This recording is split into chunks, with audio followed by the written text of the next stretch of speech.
lot of us are nervous up here. For some of us, this is our first time at a Comic-Con panel, I think. Raise your hand.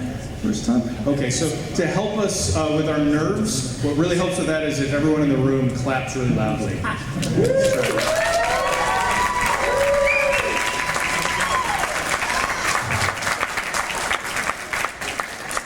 And it is my great pleasure to introduce you to your 2015 Comic Creator Connection All-Stars.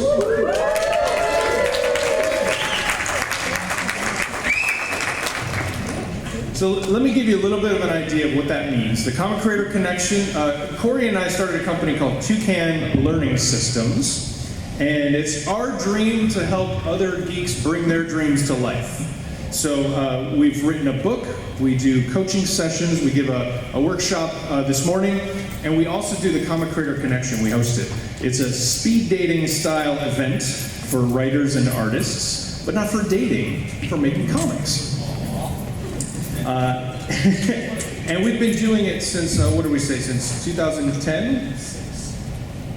2010, yeah, so about 6 years now, and we've started to see people graduate. People come back to us and say, hey, we got together at your event and we made something. So we thought we'd start doing a panel to show off those people. So that's the Comic Creator Connection, and it's tonight from 7 to 9 and Sunday from 1 to 3. Take out your cell phones and take a picture of that if you like. We also have postcards that we'll pass out after the event if you want that information to take with you. We're always looking for more what? Say it with me on the panel now. More artists. We have, the first time we did this, we had a room like this full of people, and we said, how many people in the room are writers? Almost every hand went up. So okay, put your hands down. How many people are artists? 3 hands went up. And that's what it often looks like when the Creator Connection starts, and we attract more artists as the day goes on. So if you are an artist, then we would welcome you with open arms. If you're a writer, we would welcome you onto the wait list with open arms.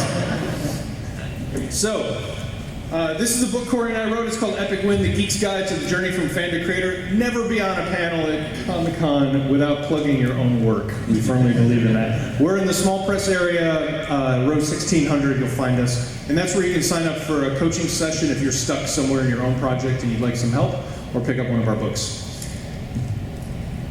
That's the Comic Creator Connection. And before we get to our people, here's how we're gonna do this, folks. We're going to have each group introduce themselves one at a time, and we all love to talk about our work, so we've allotted about 5 to 10 minutes for all of you. So we're not going to use the whole panel for introductions, we got too much good stuff. So I'm going to ask you to keep the introduction of your project to under 2 minutes, okay? And I'll interrupt if I need to. And then we have another special guest on the panel that I'll introduce when you're all finished. So, our first pair is Johnny and Joseph. So they're all the way down at the end.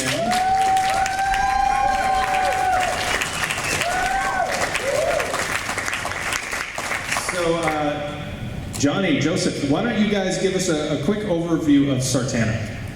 So Sartana is a spaghetti, Sartana, you know, apples, oranges, it's all good. Tomato, tomato. Yep. So Sartana is a spaghetti western origin based on a pre-existing character from a series of movies back in the day. They all kind of fell into public domain, so I was able to play with it. Met Joe at 2012's Creator Connection. We hit it off. I was flipping through his portfolio. He didn't actually have business cards at the moment, but I was just so compelled by his artwork, I had to snap a shot, and I think that kind of just made a connection. And then I had this spaghetti western idea. He had some really good western gunslinger pieces, and I think the connection just kind of made. And then I drew it. Awesome. That at the Creator Connection, that's often what artists are like. The writer goes, I have an idea about this and this and this and this, blah, blah, blah. And the artist says, I like to draw. This is my stuff. Look, draw.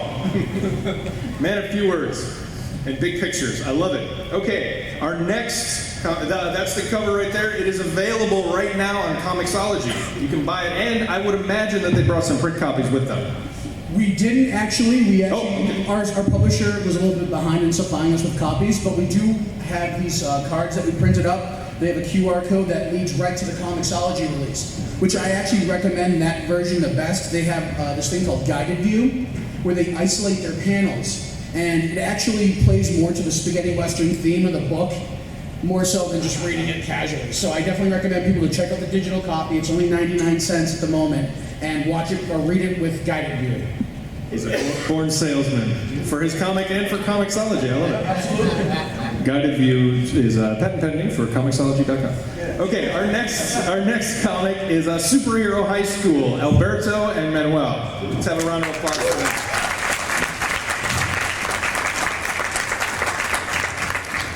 Well, the comic is about a young man named Bill. You can see him in the middle there, that wakes up one morning and his head is completely on fire.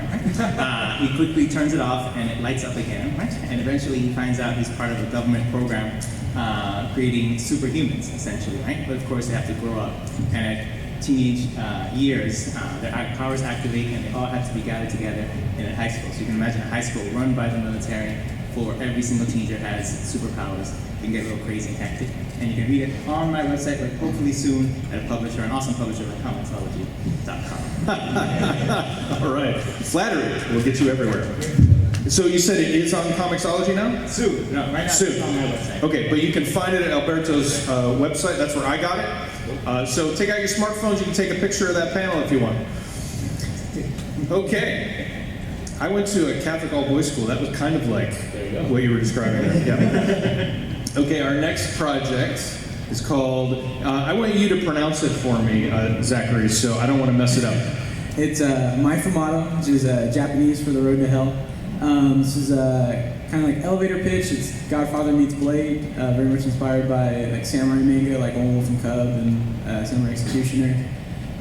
This guy's family was murdered by vampires, and what does it take for a human to kill a vampire? Something that you have to hunt down that can reason and is just as smart as you, but is faster and stronger. What kind of tools that take on your mind and body, as you'll see as you go through it. And I also highly recommend downloading the Comixology version, because Guillermo's work really pops on the digital, like the gunfire way he illustrates like the light on the sword or something. It just really comes through on the Comixology app. Awesome, awesome. And Guillermo, anything to add? See what I mean? We have print copies as well. Great. So they have print copies here available on Comixology, and then you can find it at that Tumblr address as well. Our final group is Morency. Is that how you pronounce it? Morency. And they did a nice, beautiful, full-page cover. Sean Hansen and Jillian Hansen. Tell us about the book. Hello. Can you hear me? Yeah, lean into the mic a little bit. Better? Yep. There we go. Well, thank you all for being here real quick. I appreciate it. So, I'm the writer, Sean Hansen. We created Morency, which revolves around a 26-year-old girl named Liz, who's trying to find a good balance between what it is to be responsible to your family and also what it is to be responsible to yourself. While in the background, the world is kind of changing as we're moving away from Earth and onto Mars, and still trying to overcome the issues that we have as human beings and the way that we treat each other. Jillian, anything to add? And she drew it. All right. So, the website is up there, morencycomic.com, so snap a picture of that, and I believe they have postcards that they'll hand out after the panel as well. Yeah, some little postcards to give out with a QR code that you can go and check out the comic. Great.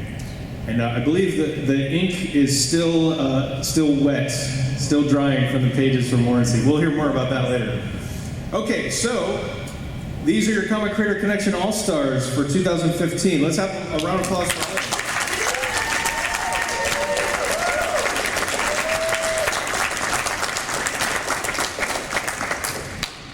Now we have one more guest on the panel that I wanted to introduce. This is John D. Roberts. He's a co-founder of Comixology, and he's the director of Comixology Submit, which is where you can submit independent comics and get them published right on Comixology. Let's have a round of applause to introduce him.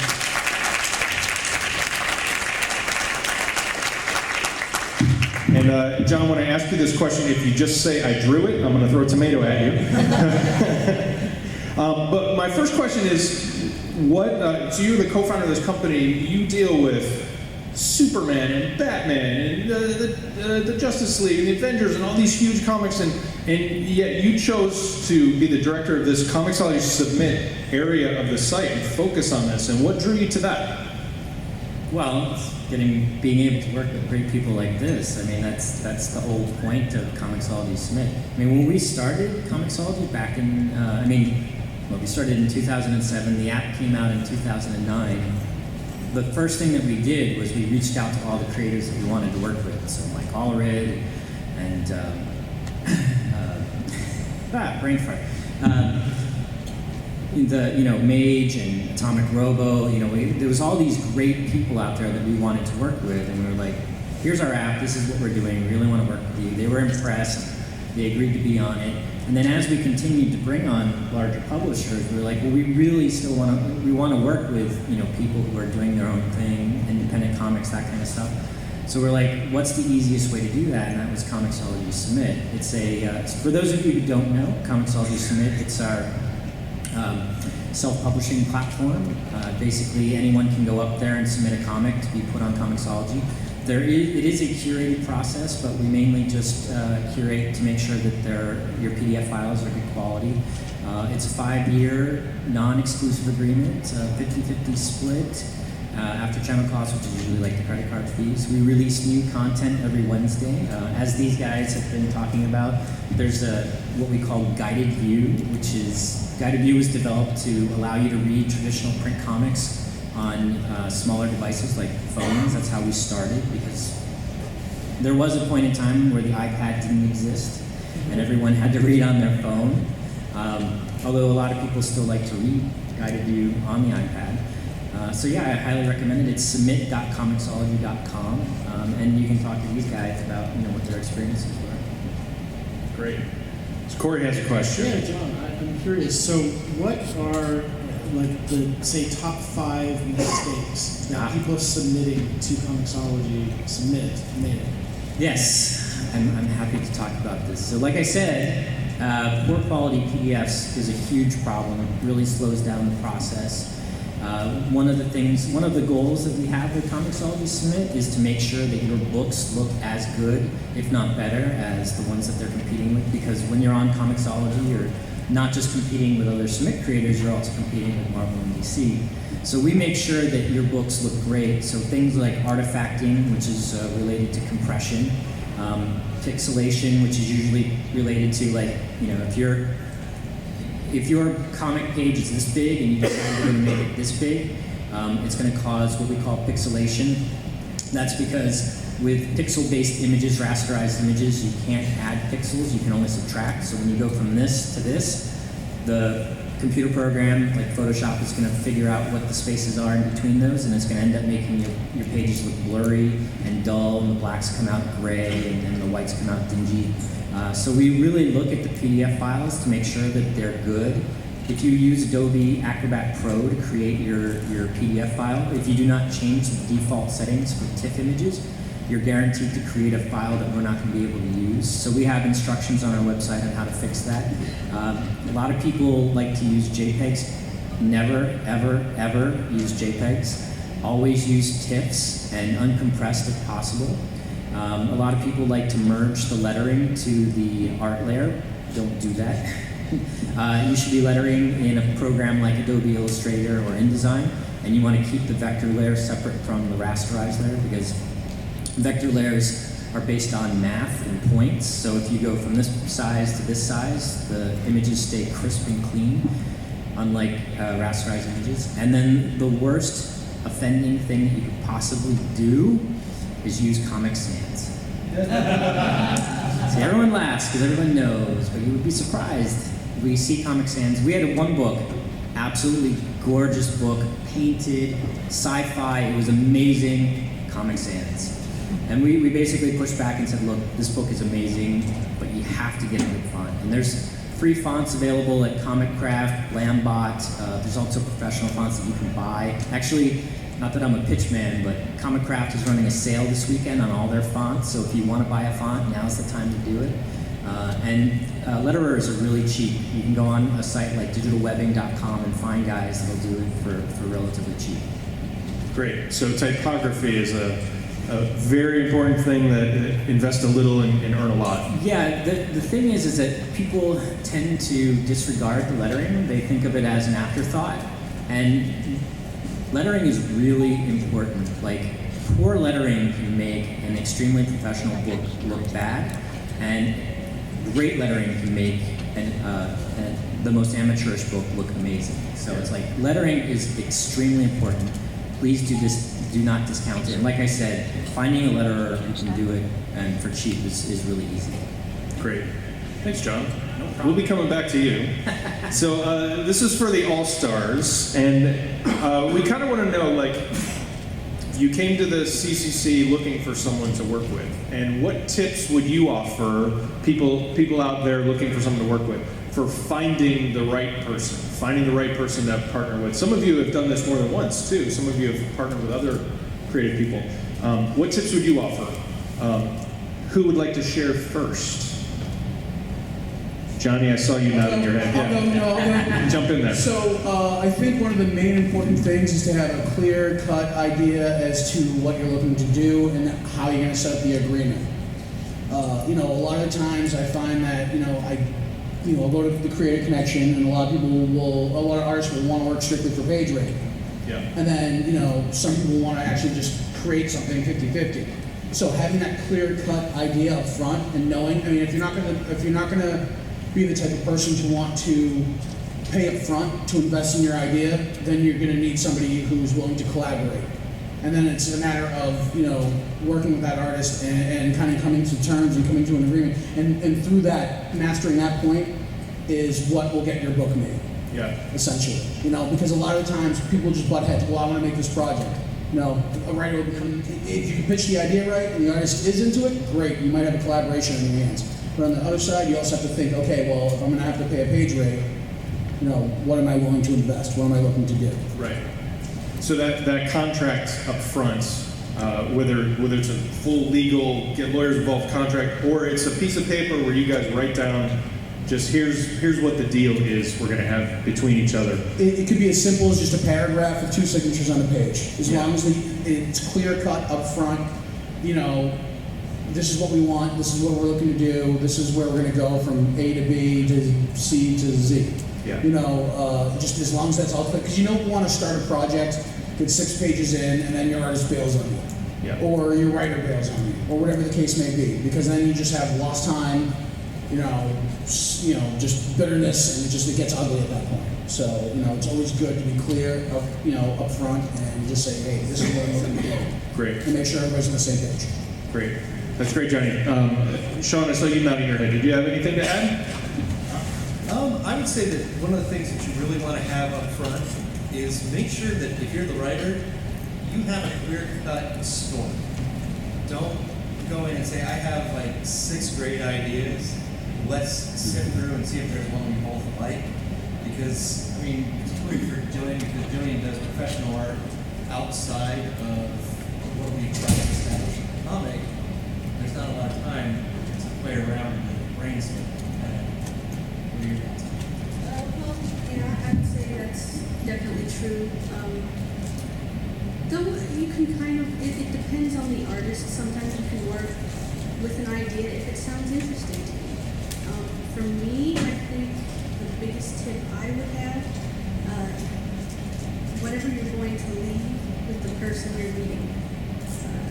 I know part of the rules actually are the guidelines say handout. And you're going to be meeting like 20 different people over the course of the night. So you need to make sure that you leave the artist with something that represents you. Because they're going to see so many people. Even if you think you're really unique, it's really easy to mix up names. So if you have a sample of writing, make sure you pass that out. I wanted to ask the artist, what actually makes you choose a writer? Because it's the more precious resource at the meetups. Like, there's got to be a reason that you picked us for some reason. Like, was it what we gave you? Was it the idea? Was it the conversation? I'm always just curious about what made you want to actually get this work done, because that seems to be the hardest part, just getting the work done after meeting each other. Zachary, Guillermo told me it was your hat. He liked your hat. He just thought you were a cool dude. And that's a great question for artists. What do you look for in a writer? Well, actually, we have that click in us because he was telling me his story, he was telling me his project, and his style of writing is actually almost the same style of my art. So when he was presenting his story in his project, I was like, he's telling me all the gore and all the killing, and that's me right there. So That's you, the gore and the killing. That's exactly. yeah. And so I got so excited. To me, it was actually special. Everything was special because that was the first time for me, for anything ever. That was the first time I actually ever attended to a convention, and I didn't know what to expect. And so when I met him, and he was telling me his project, I just got so excited. But what we sustained is that you have to have that confidence, and you have to have that and start building up that relationship with whoever you're working with, and have that conversation. Like I said, you know what, you just give me a list of characters, and I start drawing them, and if you like them, cool, start right away. Or if you don't like some of the ideas, just let me know so that we can change it. But we have to make something out of it, and we have to, on both ends, we have to work professionally, because that's what it is. It's not working as a professional already. Because at the beginning, we could not pay, but still, that's the first step that you're taking. You work as a professional already. Yeah, we've heard, Corey and I have heard from all kinds of different arrangements between writers and artists. Sometimes it's purely volunteer, where you try something for fun and off hours, and it could take years to finish that comic, and that's okay, because that's how we're gonna do it. Sometimes the writer comes in and says, I've got cash, I'm looking for the best artist here, and I will pay you to make my comic. You know, this is my fun money, and I'm investing in this project. And in the wide range in between those, there's all kinds of, but that professionalism that you talked to, Guillermo, I think everyone's looking for that. Like someone who's going to be professional no matter what arrangement you make. Corey, you wanted to add something? Oh, I was going to just say, I mean, the turnabout's fair play, and what would writers say to artists as what would make them more appealing to them? What kind of tips or things would you offer? Besides hats, what do you look for in an artist? Personally, I think when I have an idea for a book in my head, I kind of have an idea of the art style I want. So for this, I knew I wanted something that had kind of the manga influence. When I looked through his work, he had that almost American Humberto Ramos style to it. And I liked that, I dug it, so I was like, this would fit totally for this book. Because I guess, to go against what was said earlier, I had, 3 or 4 different projects that, I'm always like working on. His art style happened to fit this idea as far as that book was concerned, but it might not fit another book I have. And so I'm looking, there is a general idea in my head of what I'm looking for. So kind of just that first initial what I see kind of gives me an idea. And then when I'm talking to them, if they have their own ideas, because to me, I'm going to trust a lot of the visual stuff to them. I'm the writer. Yeah, I got a little bit of it in me, but they're seeing it in a different way. Their brain's processing it differently, so I want to trust in what they can do too. Right. Is there anything in particular, Get in there on the mic there, Corey. There's no room here. is there anything in particular in the portfolio that you would look for, that you want to see more of? More actions, more stills, more telling a story? Personally, it would just be even seeing small things like drawing a motorcycle or a building, some of those small things that you don't necessarily see. Everybody can be a model, everybody can be a person, but seeing just these small things that you see every day in the city, sometimes it's just a chair can look amazing, and you're like, that's awesome, because that's what you're actually going to see in the background. What's going to keep the reader's interest is all this stuff around it, not just the person themselves. It's going to be the things that are there as well. So I would say just kind of just incorporate everything as far as not just the figure, not just the model. Try to include more generic environment. Yeah. Thank you. Johnny, you want to add? Yeah, sure quick. One of the things I look for, and it's real tough because you look at somebody's portfolio, but that's from another writer or another project. It's not kind of what you have. Right. Usually what I try to let them walk away with is a sample page from one of my projects. And if they're up for the project, if they want to do it, they do at least that sample page up front for free. They see what the style looks like. I see what their style looks like, or what my words look like, through their style. And I leave them enough room to put their interpretation in it. So it's not dictating every single detail and burning out the artist on the sample page. What you're doing is you're giving them broad strokes so that they can take that, they can put their spin and their interpretation on it, see how creatively they put their input into it, and then I know, okay, this person's going to fill in the gaps where I might not have seen it, or where I may have overlooked something. This person was intuitive enough to say, hey, this would make a great splash page. So you get to find that fuzzy collaborative space that makes Right. comics so special, where you might not know exactly what you're going to get, and that's what's great about it. Right. Yeah. Yeah. So, any other writers or artists, and what you're looking for, or how you pick from someone in that room? What stands out for you, Manuel? There should be more cord there. You guys should be able to pull on that a little bit. No? I'll go. Hang on. Yeah. Yeah, that's true. Yeah, I guess that's my favorite part about working with Alberto is just that he gives me so much freedom with it. Because usually when you have a certain thing, when you just pretty much chain the artist, it's no fun. It just doesn't help you with your creativity and just yeah. Well, you guys can pass that around. Now you can drop it and walk. Oh, give you ideas. That's definitely something I was going to say too. Like as a writer, just be open to what they want to say. They need to have their own freedom to do what they want. So I totally agree with that. Don't chain the artist up. Okay. Yeah, just to add to it too. I know it's hard because a lot of people are starting out as well, but I think it helps for an artist, I'm sure, if the writer is there some kind of evidence that the writer is going to follow through and finish. And If you see evidence that they're going to maybe he has a finish. completed book already, or a short film, or a film, or anything like that, proof that the writer isn't just going to drop. And so let's build on that for a second, because we get a lot of people who haven't done anything yet, and they're worried about stuff like that. Like, how do I prove that and you show it in the quality of the thing you do bring. That's right. I think. Yes. The sample page of art or the story synopsis, that you've crafted that well. We see all kinds of people leave them with us, the takeaways that they bring. And some of them are really thrown together and are indicative of probably what you'd be like to work with. And some of them are really polished and really finished. And they got it done before Comic-Con with time to go to Kinko's and print it in color and make it really nice and snappy looking. And that tells you something about what they're going to be like to work with. I think you're saying. Absolutely. The more polished, the better. I think one of the most impressive ones I ever saw didn't actually require a lot of pre-preparation, but it was a brilliant idea in that the artist sat and sketched the writer as she talked to them and then handed them a drawing of them at the end. With her name and email underneath it. That was brilliant.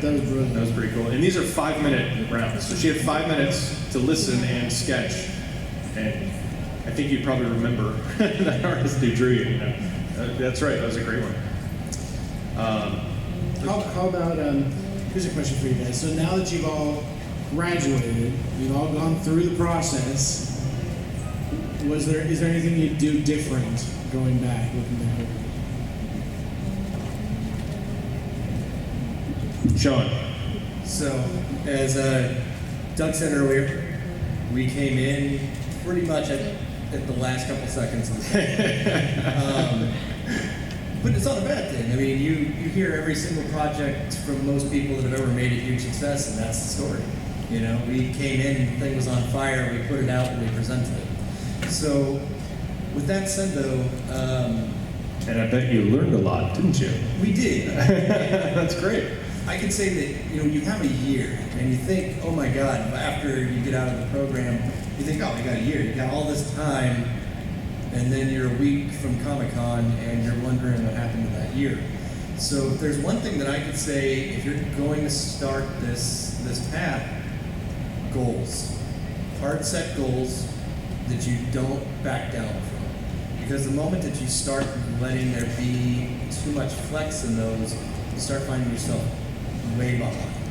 So if you set something up, just try to adhere to it and push through in that week of your goal. Put the extra time in so that you're not compounding that near the end of your project. And if you need help setting or reaching your goals, Corey and I wrote a book called Epic Win, The Geek's Guide to the Journey from Fan to Creator. We also offer coaching sessions here at Comic-Con. I don't want anyone to forget. Okay, that's great advice. Near and dear to our heart, too. You got to set those goals in bite-sized chunks because you have no idea how long a whole comic takes because you probably haven't done one yet. So you got to set a goal for something that you do know how long it takes. How long will it take for us to get through the first 4 pages? All the way, pencil, inked, colored, everything, and professional quality lettering. How long will that take? And then multiply that times how many pages you want your book to have. But find those milestones along the way. That's great advice. What else would you do differently? And John, feel free to jump in here. You know more indie creators than any of us. Well, to answer your question from before, it's going to take you a lot longer than you initially anticipate. So make sure you pad that in. And there's a lot of great technological solutions out there, like Basecamp and some other websites that will help you to organize and to set goals and to set a schedule. So you can take advantage of it. Like if you're not a detail-oriented or not an organized person, get an app or something that will help you to identify what it is that you want to do, set dates, and a lot of them have reminders so that you can constantly be reminded that you're slacking and you have stuff to do, and all of a sudden you're not going out this weekend because you have 10 pages to draw. There's a lot of great things out there. I think the toughest part is to just do it. Because I think you kind of like psych yourself out of it, that you can't do it, and it's just like the more you do it, the better you get at it. So it's just taking that first step and don't be afraid to fail. That's the biggest thing. Do not be afraid to fail. A lot of people want to do it perfect the first time around, and you can tell with especially like directors. If you look at like some of their earlier works compared to like later works. Some of them, they experimented, they didn't do things correctly. It's like, just do it, have fun with it, and then learn from your mistakes. Yeah, that's awesome. And I'll see just a second.